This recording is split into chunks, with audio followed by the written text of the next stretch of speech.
Future indefinite को एक simple तरीके से अगर सीखोगे, ठीक है, फ्यूचर इंडेफिनिट को अगर सिंपल तरीके से समझना है तो ये समझो कि समथिंग विल हैपन, कुछ होगा, कुछ होगा।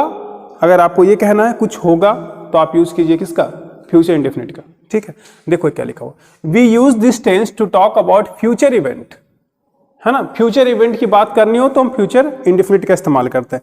मतलब फ्यूचर इवेंट बताना हो, फ्यूचर की कोई बात बतानी हो तो जरूरी नहीं कि हम यूज करें फ्यूचर इंडेफिनिट, लेकिन फ्यूचर इंडेफिनिट का यूज हम करते हैं किस लिए, फ्यूचर बताने के लिए। We use this tense to talk about future event, the event may happen in near और फार फ्यूचर। नियर फ्यूचर में भी हो सकता है और फार फ्यूचर में भी हो सकता है।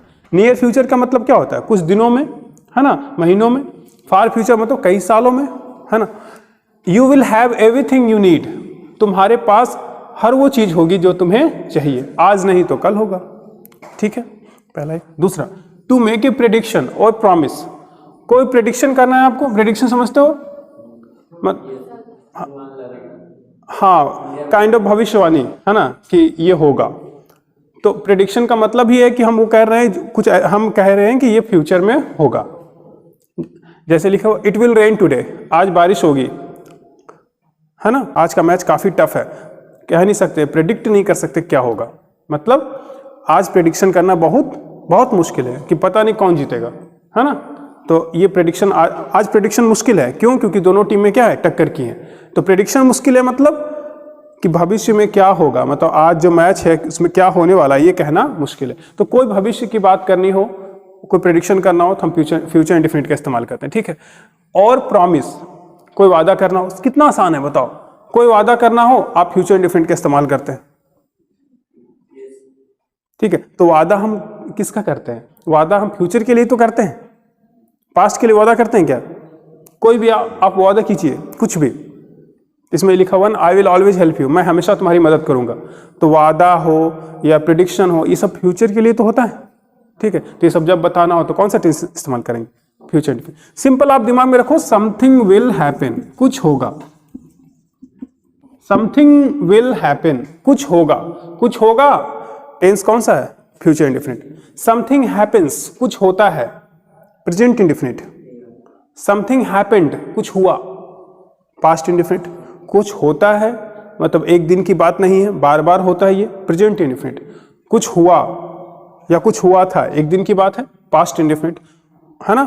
और कुछ होगा, समथिंग विल हैपन, ये क्या यूज करो, कब, ये फ्यूचर बताने के। क्लियर है, ये क्लियर है। अब हम आप लोग को बताते हैं, अच्छा इसका स्ट्रक्चर देखो, इसका स्ट्रक्चर बड़ा सिंपल है। पहले आप क्या देते हो, सब्जेक्ट, फिर शैल या विल में आपको एक को पिक करना है, शैल या विल, उसके बाद वर्ब का पहला फॉर्म देना और ऑब्जेक्ट जो है, ठीक है। ये स्ट्रक्चर है, सब्जेक्ट शैल या will plus V1 plus object. अब देखो शैल कहाँ लगाएंगे, विल कहाँ लगाएंगे, इसको डिटेल्स में भी आपको हम बताएंगे, ठीक है। पहले ये समझो, इसका अगर नेगेटिव बनाओगे तो शैल में नॉट लगाओगे और विल में नॉट लगाओगे। तो शैल में नॉट लगाने के बाद क्या बन सकता है, ये एक साथ लिखने पर बन जाएगा शैंट, है ना। और विल में नॉट लगाने के बाद क्या बन जाएगा, ये वोंट, ठीक है, शैंट वोंट, ठीक है।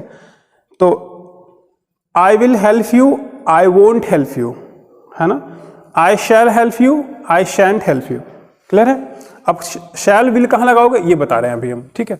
जनरली लोग क्या कहते हैं, देखो आई और वी जब रहे तो आप क्या करो, शैल, इसका मतलब फर्स्ट पर्सन के साथ शैल लगाना है, और बाकी सब के साथ, है ना, बाकी सभी के साथ, हम क्यों लिखें एक करके, बाकी सभी के साथ आप लगाओगे क्या, विल।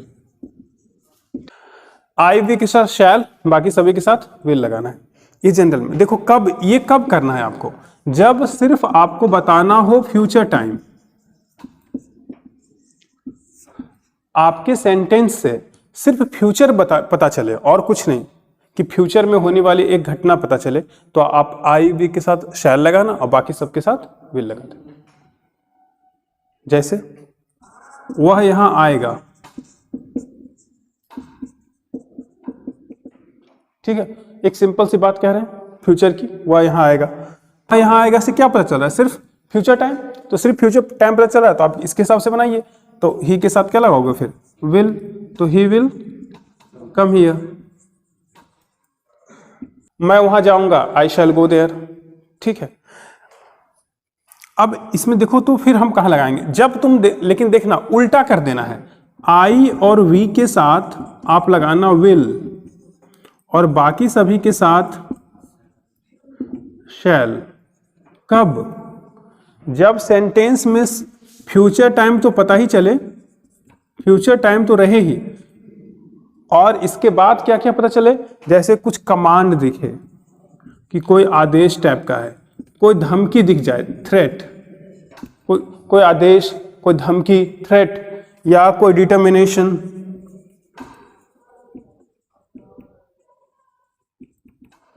या फिर डिटर्मिनेशन समझते हैं? डिटर्मिनेशन मतलब क्या हुआ, कोई संकल्प कर लिया आप कि ये करेंगे ही, है ना, कोई प्रॉमिस। अगर ये सब दिखे फ्यूचर टाइम के अलावा, तब आप उल्टा करना, आई और वी के साथ क्या लगा देना, विल, और बाकी सभी के साथ शैल। मतलब जनरल सेंस में अगर कोई सेंटेंस में सिर्फ आपको फ्यूचर टाइम दिख रहा है तो आई और वी के साथ शैल लगाओ और बाकी सभी के साथ विल लगाओ।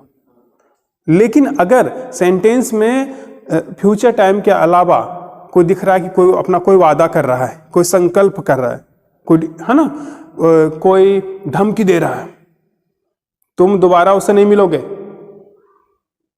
तो ये क्या है, एक काइंड ऑफ धमकी है? नहीं है, तो यू लगाओगे। ठीक है, अब यू के साथ आपको विल या शैल लगाना है, तो हम जनरली यू के साथ क्या लगाते हैं, विल। ये काइंड ऑफ धमकी है तो आप शैल लगाना, है ना, you shall never see her again या हिम अगेन। ठीक है, जैसे हम बोलते हैं ना कि मैं अमीर बनूंगा, अगर मैंने डिसाइड कर लिया कि मैं अमीर बनूंगा, तो ऐसे बनना, आई शैल बी रिच, है ना, आई विल बी रिच। तो आपको लग रहा थोड़ा जोर पड़ रहा है ना, तो तब आप उल्टा कर देना। देखो हिंदी में पढ़ाते वक्त कुछ लोग ऐसे पढ़ाते हैं कि आई और वी के साथ शैल लगाना, बाकी सभी के साथ विल लगाना, अवश्य जब सेंटेंस में रहे, जरूर जब सेंटेंस में रहे तो उल्टा कर देना कि अवश्य रहे या जरूर रहे तो आई वी के साथ विल लगा देना, बाकी सबके साथ शैल। लेकिन तुमको अवश्य जरूर की जरूरत नहीं है, आपको देखना यह है कि सेंटेंस में कुछ कुछ बोला जा रहा है जोर दे करके, है ना, कि फ्यूचर टाइम तो बता ही रहा है, उसके बाद कोई आदेश है, कोई धमकी है, कोई दृढ़ संकल्प है, अगर इस तरह का कुछ चीज है तब उल्टा करना तुम। अगर हम कोई वादा करते हैं तो वादा क्या होता है, ऐसे नॉर्मल बोलने वाला एक सेंटेंस होता है। अगर प्रॉमिस करते हैं तो इसे अगर हम सिंपली बोले, देखो मैं अवश्य तुम्हारी मदद करूंगा, मैं तुम्हारी मदद करूंगा, दोनों सेंटेंस में अगर आप किसी से मदद करने की बात कह रहे हैं कि आप उसकी मदद करेंगे, तो इस बात को सीरियसली लिया जाएगा या नहीं? तो अवश्य रहे चाहे नहीं रहे, आप इसको ऐसे ही बोलिएगा, आई विल हेल्प यू। ठीक है, आई शैल हेल्प यू नहीं। हाँ, लेकिन अगर बोल देते हो तो बहुत गलत भी नहीं माना जाएगा। ठीक है, और सबसे अच्छी बात क्या है कि अगर आपको एकदम रिलैक्स्ड होकर सीखना है तो क्या कीजिए, आप बताइए, पहले तो बताएं। आप सबके साथ विल का इस्तेमाल कर सकते हैं, आपको टेंशन नहीं है, चाहे आई रहे चाहे कुछ भी रहे, आप सबके साथ विल का इस्तेमाल कीजिए।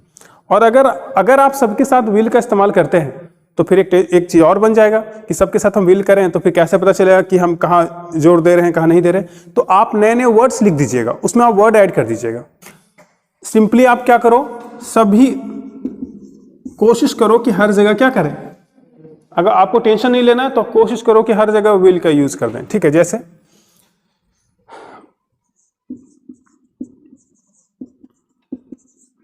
मैं आपकी मदद करूंगा, अगर ये सेंटेंस आपको बोलना है आप लिख सकते हो आई शैल हेल्प यू, है ना, I will help you, I will help you. ठीक है, आप ऐसे लिख सकते हो ना, अपॉस्ट्रोफी दे के डबल एल, तो इसमें पता भी नहीं चलेगा शैल है या विल है, तो इसमें टेंशन फिलहाल के लिए खत्म हो जाएगा। अफर्मेटिव में आई विल हेल्प यू, है ना, सबसे अच्छा तो ये अफर्मेटिव के लिए, है ना। इसके बाद एक चीज और, आप खुल के भी इसको लिखिए ना कि आई विल हेल्प यू, क्या दिक्कत है, आप लिखिए आई विल हेल्प यू, मैं तुम्हारी मदद करूंगा, आई विल हेल्प यू। तो बोलोगे सर अगर ये बोलना हो कि मैं तुम्हारी अवश्य मदद करूंगा तो फिर कैसे करेंगे? तो हम बोलेंगे तो क्या करना है, कोई इसमें वर्ड डाल देना। क्या लिखोगे? I will help you for sure. नहीं लिख सकते हैं? आई will definitely help you, I will certainly help you, I will surely help you. तो वर्ड तो बना ही सकते हैं ना उसमें, वर्ड तो ऐड कर सकते हैं ना उसमें हम, तो ये कर लेना। बेहतर यही है। आप बोलिएगा आई शैल हेल्प यू, आई शैल गो, उतना अच्छा लगता नहीं है ना, गलत नहीं है वो, लेकिन अच्छा नहीं लग रहा है तो अवॉइड करो। आप विल यूज कीजिएगा, कहीं गलत नहीं किया जाएगा। पहली बात ये। हाँ देखो, ग्रामर बुक जो बना हुआ है लोग उसी को ये कर रहे हैं, तो उसमें चल ही रहा है कि आई वी के साथ शैल लगा रहे हैं, बाकी सभी के साथ विल लगा रहे हैं। थ्रेट हो, कोई धमकी हो, कोई डिटर्मिनेशन हो, है ना, कहीं जोर देना पड़ रहा हो तो उल्टा कर दे रहे हैं। तो ये है रूल्स। अब बेस्ट तरीका क्या है, आप जब बोलचाल की भाषा में यूज करते हैं या लिख रहे हैं, आप आराम से यूज कीजिए, विल का यूज कीजिए। Will, shell will modal verb है, ठीक है। मॉडल वर्ब कितने हैं? 13। जब मॉडल वर्ब पढ़ाएंगे जो डिटेल्स में बताएंगे, तो मॉडल वर्ब 13 है, तो उन्हीं 13 में शैल और विल 2 है। जब आप मॉडल वर्ब्स पढ़ेंगे तो शैल को अलग से पढ़ेंगे, तो तब क्या सीखोगे? जैसे कैन को अलग से पढ़ोगे तो कैन के सारे यूजेस सीखोगे, शैल को जब अलग से पढ़ोगे तो शैल के सारे यूजेस, विल को जब अलग से पढ़ोगे तो विल के सारे यूजेस, ठीक है। तब वहां डिटेल से पढ़ोगे। तो शैल और विल को जब हम पढ़ते हैं तो पढ़ने के दौरान बताया जाता है कि शैल और विल का यूज हम फ्यूचर इंडेफिनिट फॉर्म करने में करते हैं। तो विल का और भी कुछ अपना मतलब होता है, शैल का और भी कुछ मतलब होता है, लेकिन फ्यूचर इंडेफिनिट में भी हम इसका इस्तेमाल करते हैं। नहीं समझ रहे हो? जैसे डू डज के डू डज हम प्रेजेंट इंडेफिनिट के हेल्पिंग वर्ब के रूप में यूज करते हैं, डू या डज का, लेकिन डू डज का अपना भी तो कोई मतलब है। डू एक मेन वर्ब भी है, करना, ठीक है। हैव हैज का यूज हम प्रेजेंट परफेक्ट बनाने में हेल्पिंग वर्ब के रूप में यूज करते हैं, लेकिन हैव हैज का अपना भी तो कोई मतलब है, ठीक है। तो इसी तरह से आपको यहां देखो, तो कुल मिलाकर के आपको ध्यान ये रखना है कि शैल विल का यूज करो फ्यूचर इंडेफिनिट में।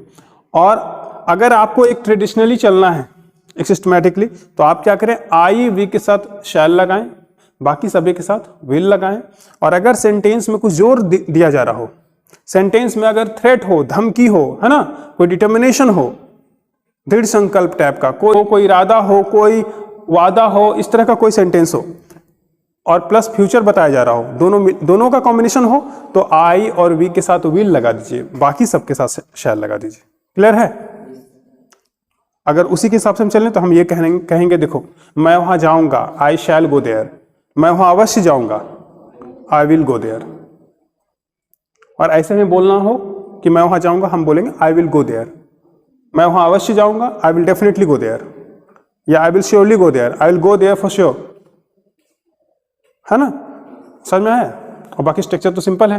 नेगेटिव बनाना होगा, शैल विल के साथ नॉट लगाओगे तो शैल में नॉट लगाओगे तो शैंट बन जाएगा, विल में नॉट लगाओगे तो वोंट बन जाएगा। और यस नो क्वेश्चन बनाना हो तो शैल विल को आगे कर देना।